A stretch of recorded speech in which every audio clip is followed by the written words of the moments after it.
le sait, depuis février 2007, il y a eu beaucoup de massacres qui sont déroulés en Guinée, surtout des massacres à caractère politique.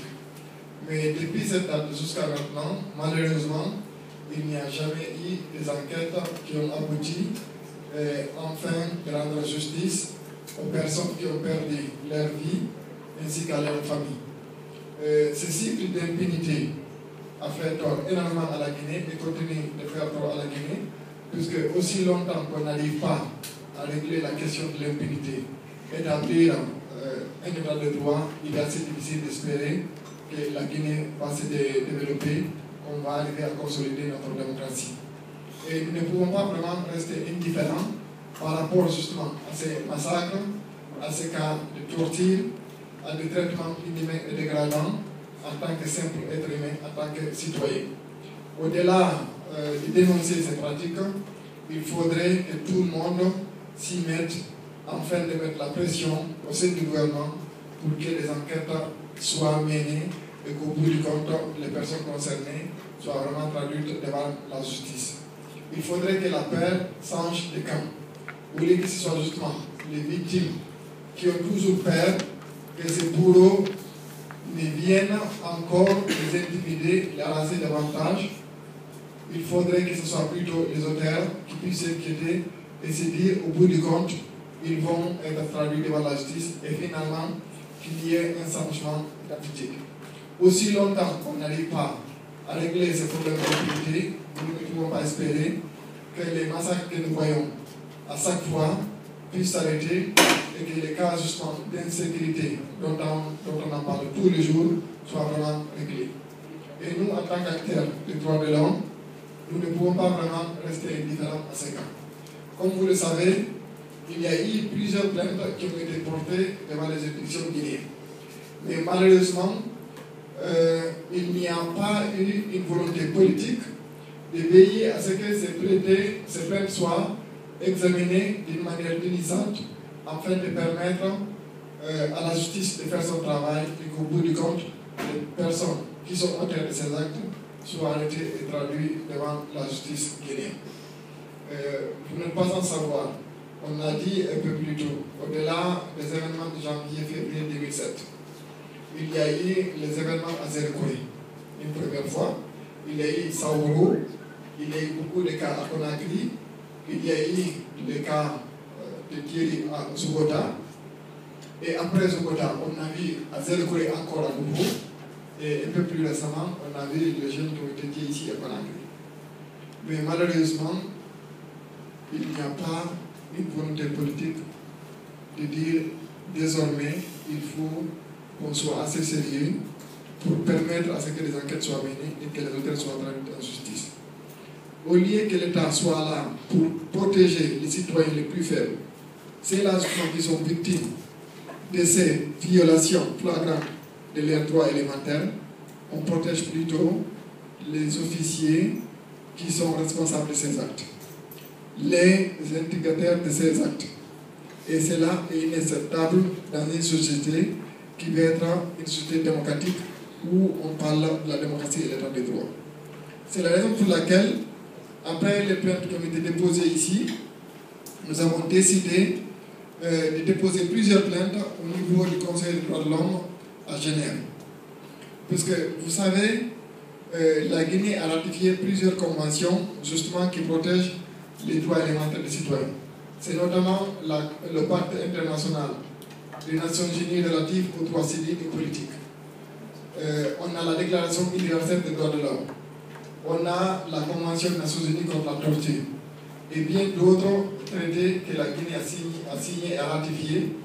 Et les autorités guinéennes ont une obligation de respecter et de faire respecter ces dispositions afin que les citoyens puissent en jouir pleinement. Dès lors que la Guinée ne respecte pas ses obligations, les citoyens, sous certaines conditions, ont la possibilité de déposer des recours devant ces instances internationales pour demander justice. Et comme ici, quelles que soient les circonstances, on n'arrive pas à obtenir gain de cause, nous avons déposé ces plaintes. Il s'agit notamment, vous avez tous entendu l'affaire de Zakaria Diallo, où les parents sont venus déposer les plaintes, mais les juges ont refusé de prendre les plaintes. Et ça a été fait à plusieurs reprises avec la présence d'un huissier de justice, mais jamais les juges ont voulu prendre la plainte. Au-delà, vous avez suivi l'affaire des Ogota, où les citoyens qui dormaient paisiblement ont été surpris dans leur sommeil et ont été sommairement exécutés. Il y a eu des images qui démontraient ces massacres. Les camions qui ont conduit les soldats, les gendarmes qui ont été massacrés dans cette population étaient coincés au niveau du village. Il n'y a pas eu une volonté politique de mener des enquêtes pour arrêter les personnes concernées. À Conakry, ici, il y a eu plus de 50 personnes qui ont été tuées depuis l'année 2011. Et jusqu'à maintenant, il n'y a pas eu une seule enquête afin de déterminer les auteurs. Nous avons l'identité de certains nombre de personnes qui ont été directement impliquées, mais comme il n'y a pas une volonté au niveau de la justice de faire le travail, nous ne pouvons pas communiquer ces noms à ce stade. C'est compte tenu en fait de tous ces blocages, de tous ces dénis de justice que nous avons décidé de déposer ces recours. Et il est prévu, en principe d'ici quelques semaines, que les mêmes plaintes soient transférées au niveau du gouvernement pour leur demander de donner plus d'explications, les motifs qui empêchent le gouvernement de veiller à ce que les citoyens puissent jouir pleinement de leurs droits sous la base des conventions qui ont été signées et ratifiées par la Guinée. Et si effectivement la Guinée n'arrive pas à donner des raisons suffisantes, elle sera condamnée. Et je pense que ce n'est pas dans l'intérêt du gouvernement qui prétend veiller au respect des droits de l'homme d'être condamné pour la violation des mêmes droits. On le sait pour l'image d'un pays, surtout après les différentes crises que la Guinée a connues, on devrait à ce stade-là essayer de prendre les dispositions nécessaires pour qu'on ne puisse jamais plus revivre les mêmes expériences comme par le passé. Mais compte tenu justement de la manque de volonté de la part de nos dirigeants, nous n'avons pas d'autre choix que d'utiliser les moyens de recours. Il faudrait, non seulement au niveau du gouvernement, mais aussi les personnes qui ont commis ces actes, et ceux-là qui sont derrière eux, qu'ils sachent, quel que soit le temps que ça prendra, nous n'allons pas dormir, nous n'allons pas laisser tomber aussi longtemps qu'ils n'auront pas payé le prix de leur forfaiture. On a déposé les plaintes, ça prendra le temps que ça prendra, mais au bout du compte, nous allons obtenir justice, puisque nous savons que la vérité est de notre côté. Vous avez suivi dans d'autres pays, il a fallu plus de 20 ans, 40 ans, avant que les auteurs de violations des droits de l'homme ne soient arrêtés et traduits en justice. Vous avez suivi le cas en Chili, avec notamment général Pinochet, vous avez suivi en Argentine, et il y a bien d'autres cas. Comme on le dit, la justice, quelles que soient les circonstances, si on se bat, on finira toujours par obtenir gain de cause. La vérité finit toujours par triompher. Donc il faudrait que ces personnes réalisent qu'elles n'auront pas la paix tranquille aussi longtemps qu'on n'aura pas obtenu justice pour les victimes. Je ne vais pas en fait m'allonger davantage. On va distribuer tout à l'heure une déclaration de presse dans laquelle on donne beaucoup plus de détails. J'aimerais laisser après le temps au niveau des questions-réponses afin qu'on puisse apporter beaucoup plus de détails par rapport à ces plaintes.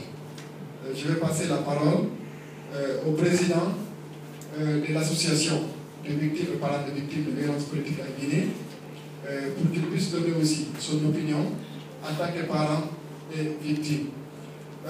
Cette association n'est pas encore été agréée, mais nous allons bientôt faire une demande dans ce sens, nous organiser davantage. Il faudrait que les personnes concernées, une fois de plus, sachent que ça a pris beaucoup de temps avant qu'on arrive à ce stade, et désormais, nous allons veiller vraiment à ce que le public soit suffisamment informé pour savoir exactement ce qui se passe au niveau de ces enquêtes et démontrer ce manque de volonté politique pour rendre justice aux victimes. Je vous remercie.